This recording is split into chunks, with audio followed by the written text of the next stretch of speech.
Alright guys, today we're gonna start a brand new series that is don't be a copy paste start. This series is for people who are not new to Shadowverse but have some experience in Shadowverse and have basically done with the basic and you're trying to get into competitive scene or try to be better. So this series is to equip you guys with the skill needed so that you guys do not be a copy paste start and just copy paste a deck without knowing what you're doing. And with that, this is the first lesson. I'm Shinto, and today's lesson going to be choosing the right lineup for tournament. So what lineup do I choose and what are the lineups? So this is for 3 decks 1 band format. For people who are looking for 2 decks 0 band formats, I'm sorry, I do not have the experience for that, and you might want to look elsewhere for it. Or maybe in the future when I have more experience with 2 decks 0 band, I would make a video about it. But 2 decks 0 band is basically in Japan, where 3 decks 1 band is basically used outside of Japan, and that 1 band could actually mean a lot in a competitive scene. So for the first lineup, this is for the starters who are new to the competitive scene. 3 most comfortable deck. Why we ask them to play their 3 most comfortable decks is because players who are new to the scene, if we force them to play an unfamiliar deck, it will scuff their win rate very badly, because they do not have any idea what they are doing with the deck. In a competitive scene, people know what they are doing, so you cannot just bring something they're unfamiliar with and expect to win. The chances of that would be very low. So therefore we ask them to play the decks they are comfortable with. They might not be meta, which decrease the chance of them winning. However, it's still better for them to bring the deck they are familiar with, because they will have a higher win rate compared to forcing them with a meta deck that they have no idea how to play, miss all the timing, and do not know how to mulligan. And yeah, this is the first lineup. So basically, if you're new to the competitive scene, you can go for this lineup. And the next lineup will be 3 meta decks.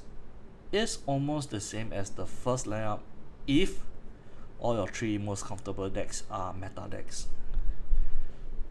However, this lineup can be very useful in a meta where meta decks do not have a hard counter. The reason why they are called meta decks is that you can deal with wide range of decks and have very little counters. Alright, that means you will have a very high win rate with them. Therefore, if you bring 3 meta decks, the chances of you winning with them is a lot higher than bringing 3 comfort deck that that's not meta. But only if you know how to play the 3 meta decks. If you are unsure of how to play the 3 meta decks, it's just going to be a disaster. However, there's also cons for this lineup, is that in a meta where meta deck can be easily countered, you potentially be playing to a disadvantageous situation of getting your butt kicked by anti-meta lineup. So example would be the 3 anti-meta decks. Alright, they no matter what you ban, you will still lose to that 2 anti-meta decks. So please remember, if the meta have very strong anti-meta decks, please do not go for this lineup. However, if the meta does not have a hard counter, go for it. This is one of the highest win rate lineup for that kind of format. So the next one would be 1 most comfortable decks plus 2 decks. Actually, 1 most comfortable deck plus 2 decks to complement. Alright, this lineup is in case where you can't just go in with 3 meta decks. This lineup is for amateurs player looking to gain a more competitive edge. You must have a bit of knowledge of the meta, and you must have a wide range of deck that you can play in order for you to run this lineup.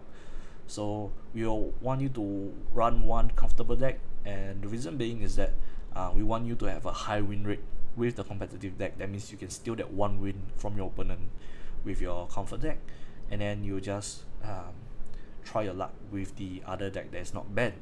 However, because this lineup is not, you choose any two decks. It's two decks to complement your comfort pick. You should have a higher chance of winning when you meet to a lineup that you are more favored against. So one example is that I pick an aggro deck, and then in a meta, I pick an aggro deck, then maybe meta is control, so I can pick two anti-meta decks to complement with my aggro deck. Remember that aggro will win control, wins mid-range wins aggro. That's the circle of life. And doing this, if we're gonna meet a control lineup, we will have a higher win rate. So this lineup is not anyhow one. You have to understand what you're trying to do, and then this will actually help you in choosing what to ban as well. The con is that if you get your comfort pick banned, you're forced to play the two decks that you're less comfortable with. That means it will decrease your win chance. However, it's taken into consideration that if your opponent are playing into your lineup, you should be winning, to be honest. And for the fourth lineup, this is for more advanced player. 3 anti-meta decks. You only can use this in a meta where anti-meta decks can counter 2 or more meta decks, or they counter the meta decks very, very hard. The pro is that players who goes for 3 meta decks will have disadvantageous will be disadvantageous situation no matter what they ban, because they still have to deal with your 2 anti-meta decks. Even if they pick, let's say, 2 meta decks plus 1 weird deck, all you have to do is just ban the weird deck, and you still have to play against your 2 anti-meta decks. You get what I'm trying to say? So this is for advanced player. If you have no idea of the meta and you do not know the timing of the anti-meta decks, do not bring this. Correct? You will have very, very difficult time. The con is that you might have trouble when opponent runs lineup that have little or no meta decks. Basically, they do not play meta decks, and they do not play or they only play 1 meta deck. That means you have to deal with the potential other deck that's not meta. Reason that this is a problem is because anti-meta decks, they only deal well with meta decks most of the time. They do not deal well with many other decks. So if you're gonna meet that deck that you cannot deal with, you might have problems trying to win it. And then next we have is this for what I call people with big balls. 3 non-meta decks. They use it where the best time to use it is in a meta where there's not much strength gap between meta and non-meta decks. That means almost every deck is quite balanced, and you have about close to a 50% win rate for almost every deck. I mean, this is called utopia, where things like this do not ever happen in real life. Yes. If we reach this type of meta, please let me know. Write me an email and let me know. I will get someone to play a 3 non-meta decks, and if he wins, we're gonna have an interview with that guy. But yeah, this is not often you'll see meta where you have broad 50% win rate for a lot of that. And the pro is that you're able to confuse inexperienced opponents and get to steal a win from them, because they have no idea what you're doing and they will miss their timing. But this is very, very unusual, given that players who know how to play in tournament, they know how to stick to their deck's goal, and they will not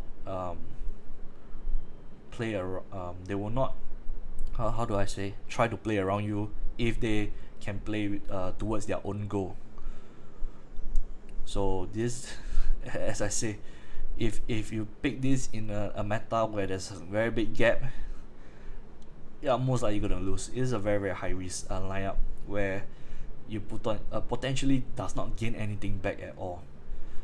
Inexperienced opponents, yes, maybe you still win, but experienced opponent, yeah, you're just gonna outright lose most of the time. You know, we don't see much inexperienced players in tournament. To meet one would be a blessing because people will just get a free win, but yeah, you will just do better with all the other lineups. And with that say, this is all the lineup that one can choose, and what I recommend most players would be trying to work towards the one most comfortable decks plus two decks to complement, given that this lineup is very flexible, and at the same time you understand what you are trying to do with your lineup, and you would better understand what to ban when in tournament. You see your opponent deck list, you would know what to ban instantly, compared to all the other decks where you have to remember or try to understand what are the meta decks issue, and then try to ban decks that you have lesser chance of winning, and what decks have higher chance of winning. You have to differentiate between them and ban them. Alright, and with that said, this is all the lineups. So since I've asked you guys to work towards the one most comfortable decks plus two decks to complement, I'm gonna give you an example for better understanding. So for this example, the expansion is World Uprooted. The meta decks are Machina Blood, Kuon Rune, Natural Dragon, and Control Forest. So my comfort pick is Aggro Blood. So the two decks I'll bring is Natural Dragon and Natural Rune. Explanation for this is that aggro is good against control most of the time. We are strengthening our comfort pick by choosing the list to be anti-control with Natural Dragon and Natural Rune.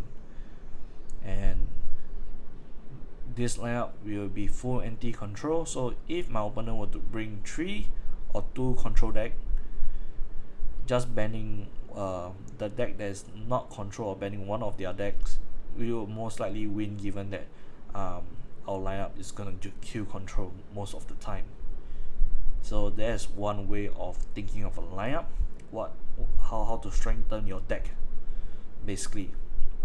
And then with that, I shall end my lesson. So for you guys who have any question, you can comment down below in the video, and please do not forget to give this a like and subscribe for more lesson. And with that, I will end this, and that'll be all, guys.